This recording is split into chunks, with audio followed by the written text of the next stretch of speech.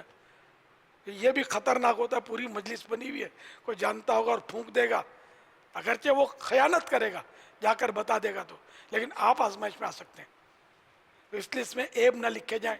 میرا باپ شراب پیتا ہے اس کے لیے دعا کر دو، یہ کہنے کے بجائے یہ بھی کہا جا سکتا ہے کہ ہمارا قریبی عزیز شراب پیتا ہے اس کے لیے دعا کر دو. اب باپ کہہ کر اس کو متعین کر کے کیوں اپنے لیے مصیبت کھڑی کرتے ہیں؟ پھر اپنے باپ، آپ کا باپ بھی تو ڈیگریڈ ہوا نا اس کی نظر میں، یا بھائی ڈیگریڈ ہوا، بچوں کے ابو ڈیگریڈ ہوئے. تو یہ حکمت عملی سے اس میں بند الفاظ میں بھی کہا جا سکتا ہے دعا کے لیے. واللہ تعالی اعلم ورسولہ اعلم عز وجل وصلی اللہ تعالی علیہ وآلہ وسلم. صلو علی الحبیب صلی اللہ تعالی علی محمد.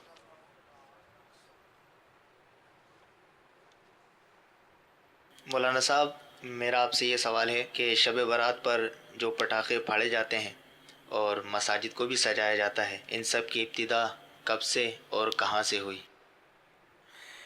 اللہ اللہ، مساجد کی سجاوٹ تو آج کل عرف ہے کہ شب برات میں مسجد کی بڑی رات ہے تو وہ روشنی کرتے ہیں، اور نمازیوں کی تعداد بھی الحمدللہ بڑھ جاتی ہے بڑی راتوں میں.